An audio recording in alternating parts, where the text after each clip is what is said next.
ঈদের আজহা উপলক্ষে আল্লাহর সন্তুষ্টি লাভের আশায় সামর্থ্যবান মুসলিম উম্মার ত্যাগের মহিমায় নামাজের পরে শুরু করেন পশু কোরবানি। রাজধানীতে সকালে 7টায় ঈদের নামাজ শেষে নগরবাসী পশু কোরবানি করছেন। রাজধানীর বিভিন্ন এলাকা ঘুরে দেখা গেছে ঈদের নামাজ পড়ে এলাকা ভিত্তিক নিজ নিজ আঙিনায় পশু কোরবানি দিতে ব্যস্ত সময় পার করছেন নগরবাসী। বিস্তারিত রিপোর্টে। ঈদের নামাজ শেষে কুরবানি শুরু করেছেন নগরবাসী।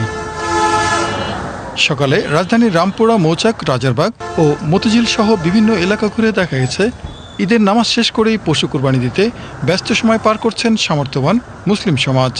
আমরা এখানে সবাই মিলে দিচ্ছি, কুরবানি দিচ্ছি।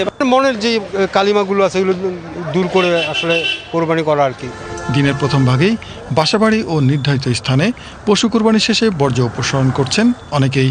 জায়গাটা নিজে পরিষ্কার করছি, পরিষ্কার হওয়ার জন্য যেন সুন্দরভাবে জিনিসটা পরিষ্কার যা মানুষ যেন হাঁটতে কষ্ট না পায়। আমাদের প্রথম পর্ব শেষ, কুরবানির কাজ হয়ে গিয়েছে।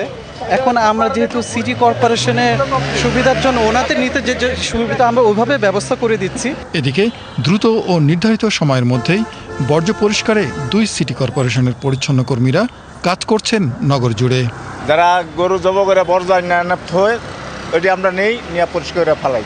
নামাজের পরই তো কুরবানি দেওয়া শুরু হচ্ছে, তারপর থেকে আমরা প্রথম ধাপে কাজে লেগে গেছি।